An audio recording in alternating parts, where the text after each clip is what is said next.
Hello, and welcome to another episode of Now Showing, where I take a look at films that are in theaters or will soon be in theaters. And that's the case this week as we talk about the start of the summer movie blockbuster season. Every year we look forward to summer movie season, which typically kicks off the first weekend in May. We get blockbusters full of action, laughs, and a good time. This year's no exception as we get the new Ryan Gosling, Emily Blunt led film, The Fall Guy, which flies into theaters on Friday, May 3rd. In the film, Colt Seavers, played by Gosling, is a stuntman who works as the double for the world's biggest star, Tom Ryder, who's played by Aaron Taylor Johnson.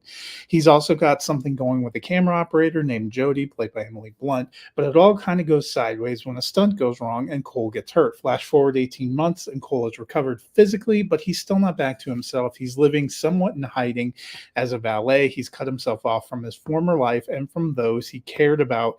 That's when Tom's producer, Gail Meyer, played by Hanning Waddingham, gives him a call. She tells Colt he's needed to return as Tom's double on a new film in Australia, and the film just happens to be Jody's big shot as a director. Colt heads to the set but finds things aren't as he was led to believe. Gail really brought him there as a ruse because Tom's gone missing, and it's up to Colt to locate him and get the production back on track to save Jody's movie. The film is meant to be a tribute to stuntmen. It shares the name and the main character's name with the Lee Majors TV series from the 80s. This is a different original story, but it wants to connect to the larger stunt community and how it's often overlooked. The film even has a sly reference to the lack of an Academy Award category for stunts, which has long been pushed for by fans. The film comes from director David Leitch, a stuntman and former stunt coordinator who's worked on some big projects of late as a director, like John Wick and Atomic Blonde, among others. Here, he applies his skills as a director and a stunt professional. The film's a wild ride with some great action sequences that really keep the story moving. What also works is the comedy. Gosling's tremendous in this lead role. I really enjoyed the way he played off Blunt here. I also enjoyed his work with Winston Duke, who serves as Colt's friend and the stunt coordinator on the film within a film.